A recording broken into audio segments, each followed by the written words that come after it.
Je vais parler en français, parce que c'est une conférence francophone,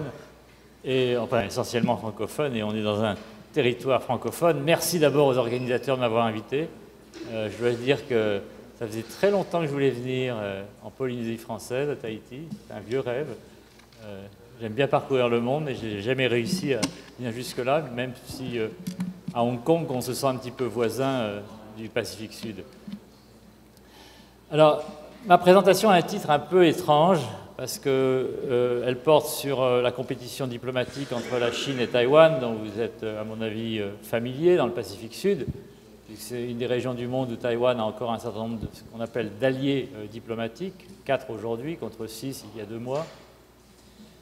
Mais c'est une compétition diplomatique qui se joue sur un fond de rivalité stratégique, dont on a déjà parlé depuis le début de cette conférence,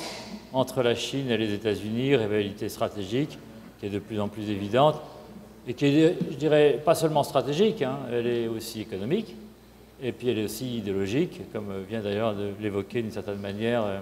Madame Nier. Alors il y a une autre puissance puissance de poids dans la région, qui est l'Australie, une puissance régionale, qui joue aussi un rôle plus discret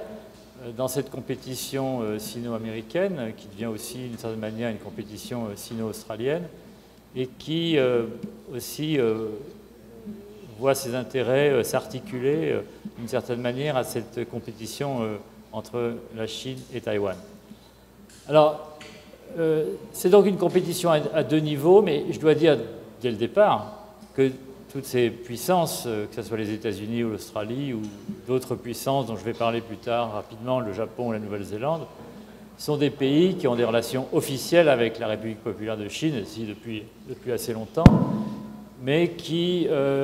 en réalité, et c'est mon argument, vous pouvez être en désaccord avec moi, mais ont intérêt à maintenir Taïwan dans la région, même si ce travail, disons cette tâche devient de plus en plus ardue du fait de l'asymétrie évidente, de plus en plus évidente, je dirais, entre la puissance chinoise et la présence taïwanaise dans la région. Donc, les points saillants de cette présentation, vous les avez sur cette diapositive. Donc, une compétition à 2 niveaux, Chine-États-Unis, puis Chine-Taïwan, qui sont des compétitions de nature assez différentes, hein, puisque vous avez une compétition globale, stratégique entre la première et la deuxième puissance mondiale, et puis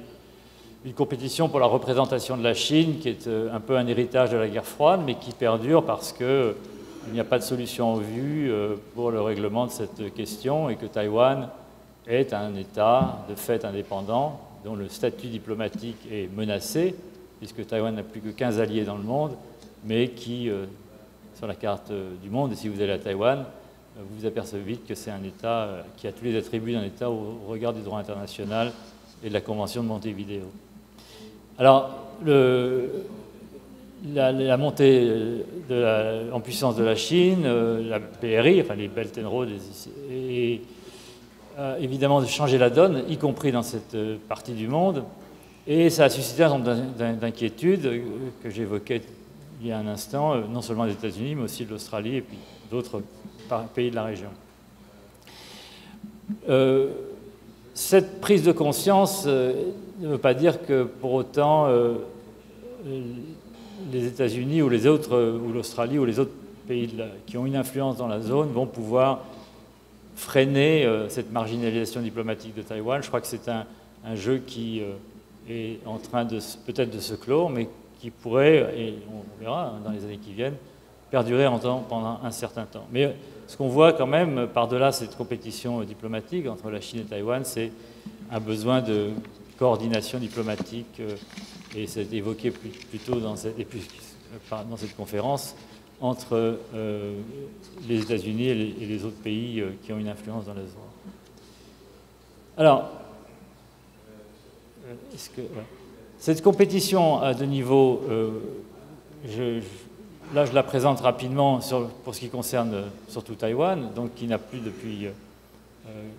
septembre dernier que 4 alliés, les îles Marshall, que vous voyez sur la carte, attendez, je vais vous montrer la carte, Nauru, Palau sur l'équateur, et Tuvalu à l'est de Salomon. Et donc, ayant perdu les îles Salomon et Kiribati ou Kiribati il y a exactement 2 mois. Alors, ce qu'on peut évidemment prévoir, c'est que cette tendance se poursuive, notamment si Mme Tsai Ing-wen, la présidente de Taïwan, est réélue en janvier prochain, ce qui semble assez probable étant donné l'environnement local, politique locale à Taïwan, mais aussi des facteurs extérieurs à Taïwan, comme par exemple la crise politique à Hong Kong qui a favorisé, à mon avis, la campagne de Tsai Ing-wen et qui pourrait l'aider à se maintenir à la présidence de Taïwan encore pendant 4 ans. Alors, ce qu'on observe quand même, et ça a été déjà évoqué, mais je reviendrai sur les points les plus importants de cet activisme chinois dans le Pacifique Sud depuis 2006.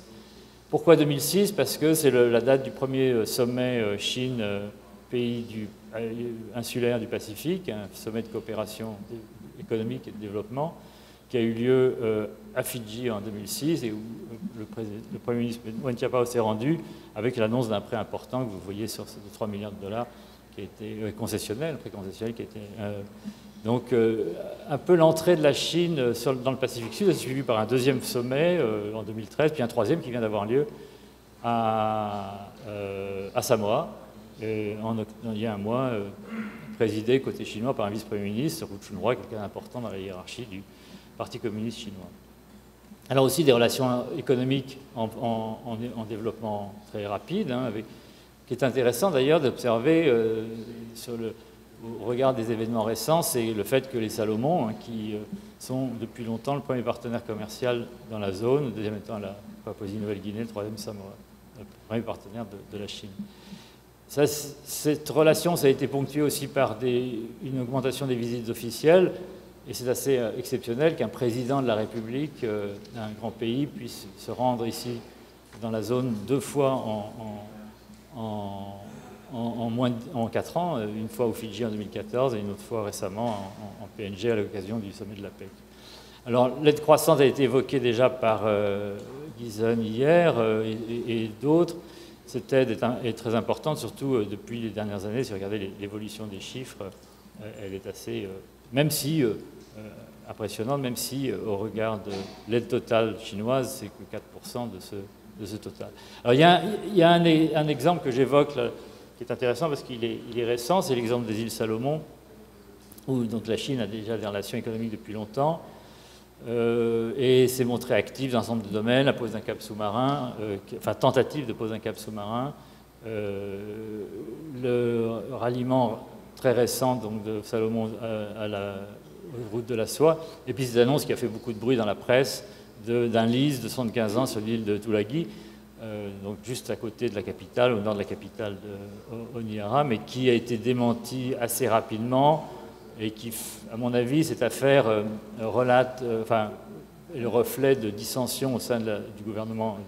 de Salomon, entre le pouvoir central et le pouvoir provincial, mais aussi au sein même de la coalition du Premier ministre Sogavare, qui depuis longtemps est pro-chinois. Et d'ailleurs, alors il est soupçonné, comme je l'indique, d'avoir vu sa campagne électorale financée par un grand groupe chinois et surtout d'avoir été acheté, entre guillemets, par Huawei dès 2016. Donc là, on voit bien que la Chine, une fois de plus, et là, il y a des parallèles évidents avec, moi j'étudie beaucoup les relations Chine-Afrique, avec la manière dont le modus operandi, si vous voulez, de la Chine en Afrique, à coup de relations commerciales, aide économique, projets d'infrastructure et influence sur la politique intérieure des pays, par des moyens économiques et financiers qui sont difficilement comparables, on peut difficilement concurrencer. Alors Tonga, c'est un autre cas intéressant, puisque c'est un royaume qui est devenu sur le plan financier très dépendant de la Chine. Et là, ce sont les chiffres officiels. Je pense que Gizen a peut-être des chiffres plus importants encore, mais en tout cas, ça montre qu'il y a une dépendance qui intéresse la Chine pour des raisons à la fois économiques, mais aussi stratégiques, puisque Tonga se trouve sur un endroit important du Pacifique Sud où on peut traquer ce qu'on appelle le tracking, satellite tracking, observer, suivre les mouvements des satellites et des missiles, donc avec des applications militaires grâce au système PETO. Et donc c'est pour ça que le gouvernement chinois a négocié avec une firme qui est gérée, qui est contrôlée par la princesse royale Pilolevou, un accord de partenariat important qui, à mon avis, a des implications stratégiques. Alors, j'ai une liste, là je ne vais pas avoir beaucoup de temps pour rentrer dans le détail, je vais prendre, bon, que vous pouvez regarder par vous-même, c'est aussi d'autres illustrations de la présence chinoise dans la zone. Pour les Fidji, je crois que je ne vais rien dire parce qu'on a une communication sur les Fidji dans un instant. Ce que j'observe 2-3 choses et sur cette diapositive et la suivante, c'est qu'il y a quand même une volonté de la Chine de jouer un rôle important dans la construction, dans les projets portuaires. Projets portuaires qui sont évidemment civils, mais qui peuvent avoir des implications militaires ou stratégiques. La deuxième chose, c'est qu'il y a des moyens, la Chine dispose de leviers importants pour peser sur les pays, qui n'ont pas forcément toujours fonctionné. Je pense au Palau, où le levier du tourisme a joué un rôle pour essayer de convaincre Palau de rompre avec Taipei et de rejoindre la Chine. Pour l'instant, ça n'a pas fonctionné, mais vous avez vu à Palau une chute des visites de touristes chinois depuis 2 ans, et qui a un coût important pour un petit pays comme Palau. Et la troisième chose, évidemment, c'est la dette qu'on observe dans un certain nombre de pays de la zone et qui peut être préoccupante et qui a incité le FMI à tirer la sonnette d'alarme pour un certain nombre de pays. La quatrième petite chose à gérer en annexe, c'est cette concurrence, mais évidemment, que l'on observe entre la Chine et d'autres partenaires, notamment le Japon, qui essaye d'apporter des projets, je dirais, un peu compétitifs, mais en termes de volume et d'aide, les deux pays ne jouent pas exactement dans la même ligue. On l'a vu, que ce soit à Samoa, que j'évoque dans cette... Vous voyez, 2 projets portuaires compétitifs à Samoa, ou au Vanuatu, vous avez aussi 2 projets compétitifs. L'objectif chinois, il n'est pas seulement économique, il est aussi politique. Vous voyez la formule à la fin qui est assez intéressante, créer une grande famille de la coopération entre la Chine et les îles du Pacifique. Et ça, c'est la formule officielle utilisée par les autorités chinoises depuis environ une dizaine d'années. Alors, étant donné cette montée en puissance de la Chine, la question qu'on peut se poser en tant qu'observateur, évidemment, c'est est-ce que Taïwan va pouvoir continuer de conserver ses alliés dans la zone. Madame Tsai Ing-wen, comme ses prédécesseurs, a essayé de faire ce qu'elle pouvait pour maintenir ses relations avec les 4 pays restants fidèles à Taïwan dans la région. Je pense qu'il y a des limites évidentes, alors avec des visites, des réaffirmations de fidélité, etc. Mais il y a des limites évidentes, étant donné l'enveloppe que Taïwan peut débloquer pour aider ces pays et maintenir des relations étroites avec ces pays. Vous voyez, 224 millions contre 1 million de dettes chinoises et 6 millions si on ajoute tous les prêts et les dons fournis par la Chine depuis 2002. Donc c'est un jeu inégal, mais ce qui est intéressant sur le plan politique et diplomatique, c'est que ce n'est pas un jeu bilatéral, c'est un jeu dans lequel maintenant les États-Unis s'impliquent de plus en plus. Évidemment sur fond de rivalité sino-américaine, c'est évident, notamment l'affaire de Tulagi, les affaires de pêche illégale, enfin bon, plein de choses. Et ça, c'est une préoccupation qui remonte à l'époque d'Obama avec le pivot, le pivot vers l'asile, le rééquilibrage,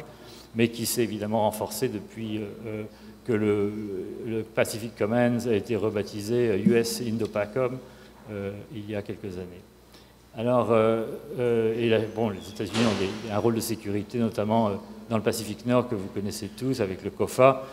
et qui l'incite à s'ingérer aussi, je dirais, à vouloir jouer un rôle sur cette question. Alors, ce qui est intéressant, ça c'est nouveau, c'est un petit peu l'aspect un peu nouveau de la politique américaine vis-à-vis de la rivalité Chine-Taïwan, c'est que maintenant les États-Unis veulent essayer de persuader les alliés de Taïwan, les alliés diplomatiques de Taïwan, de rester fidèles à Taïwan. Et ceci depuis le tournant de 2018, lorsque le El Salvador, en Amérique centrale, a fait défection et a reconnu la Chine populaire. Alors il y a eu des promesses financières, d'infrastructures, d'investissements qui n'ont pas fonctionné, qui n'ont pas eu de résultats positifs pour le cas des Salomon, puisque les Salomon, en dépit des pressions américaines, ont finalement reconnu la Chine populaire. Mais on sent que la pression monte aux États-Unis pour que l'administration Trump soit plus active, avec cette loi qui vient d'être passée par le Sénat américain, qui s'appelle the Taiwan Allies International Protection and Enhancement Initiative Act et afin de convaincre l'administration américaine d'aider Taïwan à conserver ses alliés diplomatiques. Ce qui peut paraître évidemment paradoxal pour un pays qui a des relations officielles, une fois encore, avec la Chine populaire. Je terminerai par 2 ou 3 slides concernant les autres pays qui ont un rôle indirect, plus que direct, et je dirais plus discret pour des tas de raisons, et en particulier des raisons diplomatiques dans cette rivalité Chine-Taïwan. D'abord, c'est l'Australie. On voit bien le resserrement des liens, c'est déjà été évoqué, stratégique entre les États-Unis et l'Australie, mais aussi une plus grande méfiance à l'égard de la Chine dans la zone. L'affaire Huawei au Salomon était importante, puisque finalement, ce qu'a fait, on le voit en bas de cette diapo, l'Australie, c'est de s'engager à financer les 2 tiers de la construction du câble sous-marin entre l'archipel et Sydney afin d'écarter Huawei, ce qui a été, je dirais, ce qui a été fait. Donc on voit bien cette compétition vraiment se manifester dans différents pays de la zone, augmentation des prêts, et puis aussi une nouvelle unité militaire de formation et d'assistance aux pays du Pacifique. Alors il y a aussi évidemment des projets américano-australiens qui sont beaucoup plus stratégiques, qui dépassent à mon sens la rivalité Chine-Taïwan, mais qui peuvent avoir des implications pour Taïwan et pour la Chine aussi, surtout dans la région, la base militaire de Darwin, l'île de Manus, qui est alors positionnée, vous voyez, sur la carte, donc au nord de la PNG, et donc qui est intéressante sur le plan géographique, puisqu'elle se trouve juste à l'est de la Second Allen Chain, la chaîne d'îles, qui sont les deux, si vous voulez, les 2 chaînes de périmètre de sécurité et de stratégique de la Chine, afin d'essayer de sortir de l'enclavement des îles du Japon à Bornéo, présentes pour l'accès à la haute mer par la marine chinoise. Alors le Japon est plus discret, mais enfin on voit aussi un activisme se développer depuis ces dernières années en Pacifique Sud. Je donne quelques exemples ici en termes d'aide, en termes d'assistance financière, mais aussi avec un certain nombre de projets qui, une fois encore, ont pour but de rééquilibrer l'influence chinoise ou même de je dirais, de la concurrencer. Alors, ce qui est intéressant, juste un mot sur il y a eu ce rapport qui est tout récent, de mai 19 de l'administration Abe, sur le maintien, la promotion d'un environnement, donc, qui reprend les concepts américains de Free and Open Indo-Pacific, et puis aussi stabilité et sécurité. Et il y a une chose qui est assez intéressante, cette identité partagée qui est revendiquée par le Japon, qui, vous savez, la langue japonaise ayant en partie des racines communes avec le groupe de langues malayo-polynésiennes, puisque c'est une des 3 sources de la langue japonaise contemporaine. Alors, vous voyez, alors, ça c'est la vision japonaise de la sécurité de ces voies d'approvisionnement dans la zone, et on voit bien que là aussi, vous avez des implications stratégiques dans ce que le Japon essaie de faire dans cette partie du monde. Je terminerai par un mot sur la Nouvelle-Zélande, qui a été déjà évoquée ce matin, mais qui, je voulais justement montrer comment cette prise de conscience de la Nouvelle-Zélande s'articule avec cette compétition sino-américaine croissante, puis aussi cette compétition sino à un niveau plus bas, hein, entre la Chine et Taïwan, sur le plan diplomatique, mais aussi sur le plan de l'influence politique dans la zone. Donc je crois que j'arrive au terme de mon temps. Oh, merci. Donc je vais pouvoir un petit peu développer ma conclusion. Donc je crois que pour être réaliste, et là tout le monde sera d'accord, c'est que la marginalisation progressive de Taïwan sur le plan diplomatique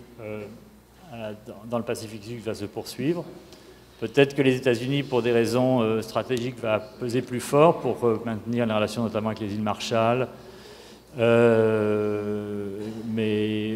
ou avec Tuvalu, mais c'est un jeu, je dirais, où Taïwan a peu de chances de sortir gagnant. Un mot sur Kiribati, je l'évoque, j'ai pas eu le temps d'en parler quand même, c'est que même à l'époque où Kiribati avait des relations diplomatiques avec Taïwan, la Chine est parvenue à maintenir sa station d'observation des satellites. Et donc les Américains n'ont pas complètement fermé la porte à la Chine lorsque la Kiribati avait des relations avec Taïwan. Il y a quand même, alors par-delà Taïwan, à mon avis, moi je vois ça comme ça de l'extérieur, hein, comme une coordination, une volonté assez similaires, convergentes, si vous voulez, des États-Unis, et aussi des autres pays de la région, notamment l'Australie, le Japon et la Nouvelle-Zélande, pour ralentir la montée en influence de la Chine dans le Pacifique insulaire. Et on sent qu'il y a une volonté de coordination. Jusqu'où elle peut aller, ça c'est la véritable question. Mais je terminerai sur une certaine prudence tactique, et là c'est là où peut-être je suis pas dans le gouvernement, donc je peux être plus direct. La prudence dont a fait preuve, notamment le président Macron à Pékin,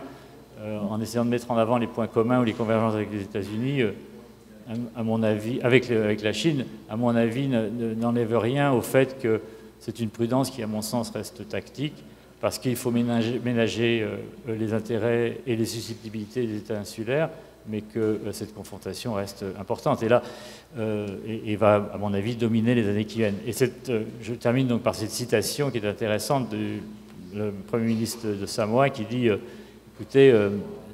vos ennemis, ce n'est pas forcément nos ennemis. Et donc, c'est, à mon avis,